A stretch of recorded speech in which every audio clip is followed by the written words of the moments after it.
प्रिय विद्यार्थियों, नमस्कार। पिछले वीडियो में हमने भारत में जो पंचायत राज व्यवस्था है उसके जो पृष्ठभूमि है उस पर चर्चा की थी। वर्तमान में इसी कड़ी में हम जो बलवंत राय मेहता समिति थी उस पर चर्चा करते हैं। 1952 में जो सामुदायिक विकास कार्यक्रम चलाया गया था वह अपने जो लक्ष्य थे उनकी प्राप्ति में असफल रहा था। तत्पश्चात इस जो सामुदायिक विकास का कार्यक्रम के जो क्रियान्वयन पे अध्ययन करने के लिए एक समिति का गठन किया गया था, जिसके जो अध्यक्ष थे वो बलवंत राय मेहता थे। 1957 में इसका गठन किया गया था, इसलिए इसको बलवंत राय मेहता समिति कहा जाता है। तो यह समिति योजना आयोग द्वारा जो सामुदायिक विकास कार्यक्रम के कार्यकरण की समीक्षा हेतु स्थापित की गई थी। समिति ने माना कि सामुदायिक विकास तभी होता है जब समुदाय इसमें भाग ले। इसने जनता द्वारा निर्वाचित त्रिस्तरीय पंचायत राज प्रणाली की सिफारिश की। तत्पश्चात जो तत्कालीन प्रधानमंत्री थे श्री पंडित जवाहरलाल नेहरू, उन्होंने 2 अक्टूबर 1959 को राजस्थान में नागौर जिले के बगदरी गांव से पंचायती राज व्यवस्था का उद्घाटन किया।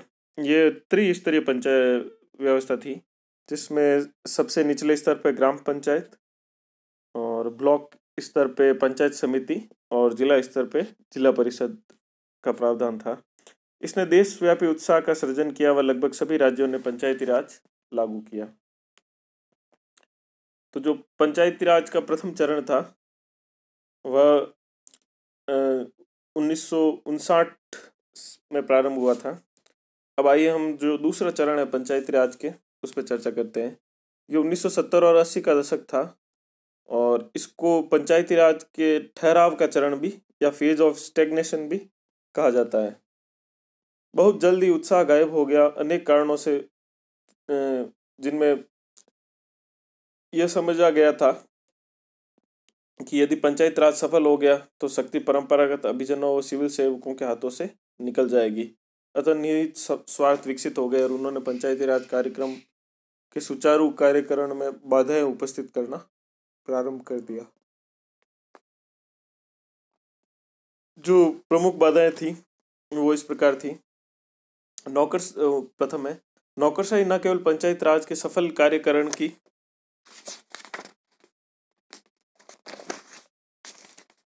आलोचक थी, अपितु विरोधी भी थी। ब्यूरोक्रेसी की तरफ से सहयोग, समन्वय व उत्तरदायित्व पूर्ण व्यवहार का अभाव था। भाषाई पुनर्गठन से डोमिनेंट कास्ट व क्षेत्रीय पार्टियों के उदय को जन्म दिया। राज्य स्तरीय नेतृत्व नए जमीनी नेतृत्व के प्रति आशंकित हो उठा। चूंकि पंचायत राज राज्य सूची का विषय है, अतः राज्य स्तरीय नेतृत्व की राजनीतिक इच्छा शक्ति भी महत्वपूर्ण भूमिका थी। इस प्रकार हम देख सकते हैं कि जो राज्य स्तरीय राजनीतिक नेतृत्व था और जो नौकरशाही थी, उन्होंने जो पंचायती राज के सफलतापूर्वक क्रियान्वयन को होने नहीं दिया व उसमें अवरोध उत्पन्न किए। हम पूरी तरह से राज्य स्तरीय नेतृत्व को भी दोष नहीं दे सकते, क्योंकि भारत में राज्यों को स्वयं एक प्रकार से ग्लोरिफाइड म्युनिसिपैलिटीज कहा जाता है। स्वयं उनके पास पर्याप्त शक्तियां नहीं थी, इसलिए जब तक केंद्र सरकार स्वयं राजनीतिक इच्छा शक्ति नहीं दर्शाती व शक्ति हस्तांतरण नहीं करती, तब तक राज्य सरकारें भी पंचायतों को शक्ति देने हेतु राजी नहीं होती। 70 के दशक में हम केंद्रीकरण का चरण या सेंट्रलाइजिंग ट्रेंड देखते हैं। केंद्रीकरण को बाहरी खतरों, क्षेत्रीय आकांक्षाओं व गरीबी उन्मूलन के नाम पर वैधता प्रदान की गई। एक और कमी यह थी कि यह पूरा प्रयोग पूर्ति निर्देशित या सप्लाई ड्राइवन था, ना कि मांग निर्देशित। ना तो पंचायत का सशक्तिकरण व ना ही सुशासन चुनावी राजनीति का मुद्दा था। अर्थात स्वयं जो लोगों द्वारा या नागरिकों द्वारा पंचायती राज व्यवस्था में सुधार या उसको लागू किए जाने हेतु कोई विशेष आंदोलन या मांग नहीं रखी गई थी। यह स्वयं जो नेतृत्व था भारत का उस समय का, उनके द्वारा ही ये प्रयास किया जा रहा था।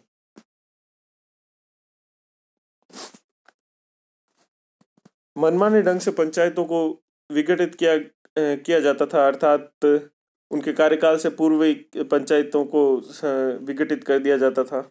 नियमित चुनाव नहीं होते थे, अनेक कई वर्षों तक चुनाव नहीं होते थे, ना तो राशि, ना ही कार्य, ना ही कर्मचारी सौंपे गए। जनता पार्टी के सत्ता में आने पर आशा की किरण दिखाई दी। जनता पार्टी पंचायत राज को पुनः जागृत करने के लिए प्रतिबद्ध थी। जनता पार्टी गांधीवादी समाजवाद के आदर्शों से प्रेरित थी। जयप्रकाश नारायण ने दल विहीन प्रजातंत्र का व राम मनोहर लोहिया ने चौखंबा राज्य का आह्वान किया। सरकार ने 1977 में अशोक मेहता समिति स्थापित की। समिति ने भारी संख्या में सिफारिशें की, परंतु इसकी सिफारिशों के सदन के पटल पर नहीं रखे जाने से पूर्व ही जनता पार्टी सदन में जो विश्वास मत हो चुकी थी, अर्थात जनता पार्टी की सरकार हट गई थी। अशोक मेहता समिति ने पंचायत राज के विरुद्ध मृदु षड्यंत्र या सॉफ्ट कॉन्स्पिरेसी के अस्तित्व को भी स्वीकार किया। तीसरा चरण 1990।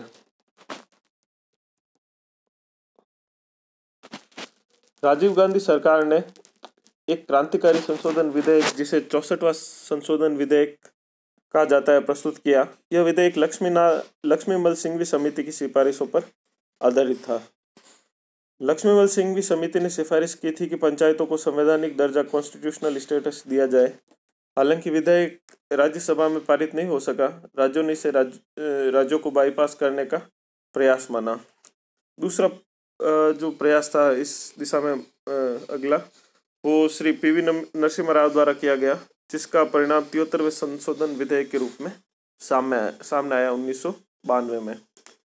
अब इसके कारण क्या थे? भारत एलपीजी मॉडल को अपना चुका था, जिसमें राज्य को समेटने या रोलिंग बैक ऑफ स्टेट की आवश्यकता होती है। अतः शक्ति समुदाय को हस्तांतरित की जाती है। अंतर्राष्ट्रीय वित्तीय संस्थाओं, जिनमें आईएमएफ भी है, ने सुशासन की शर्तें जोड़ी। भारत सतत विकास पर रियो सम्मेलन में सहभागी था। रियो सम्मेलन में अपनाए गए एजेंडा 21 में सतत विकास के साधन के रूप में सामुदायिक सहभागिता पर जोर दिया गया है। अतः बाहरी कारणों ने 1990 में राजनीतिक सुधारों हेतु दबाव बनाया। जमीनी स्तर पर कोई मांग या आंदोलन नहीं था। यह ध्यान देने योग्य बात है कि आर्थिक सुधार व राजनीतिक सुधार एक साथ शुरू किए गए। हालांकि आर्थिक सुधार आगे बढ़े व राजनीतिक सुधार वहीं ठहर गए। जहां अर्थव्यवस्था से राज्य के रोलिंग बैक की आवश्यकता है, वहां प्रशासन में भी राज्य के रोलिंग बैक की आवश्यकता है। आर्थिक व राजनीतिक सुधारों की रफ्तार में असमानता ने एक गतिरोध या डेडलॉक उत्पन्न कर दिया।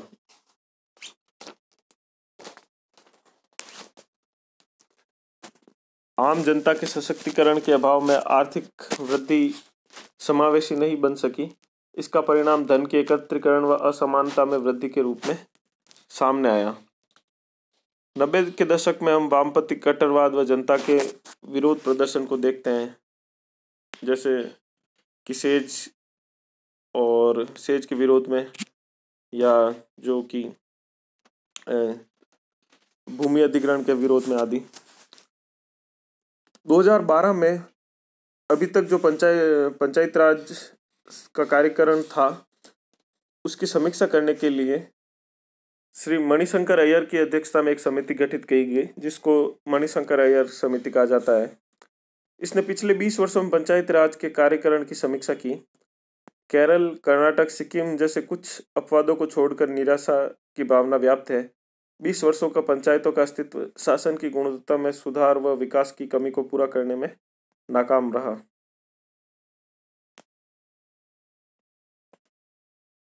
भारत आज भी विश्व में सर्वाधिक गरीबों का देश है। भारत के कुछ राज्यों में गरीबी की स्थिति सब सहारन अफ्रीका से भी बुरी है। स्थानीय स्तर पर यह विश्वास उभरा है कि पंचायतों ने मात्र भ्रष्टाचार का विकेंद्रीकरण या डिसेंट्रलाइजेशन ऑफ करप्शन किया है।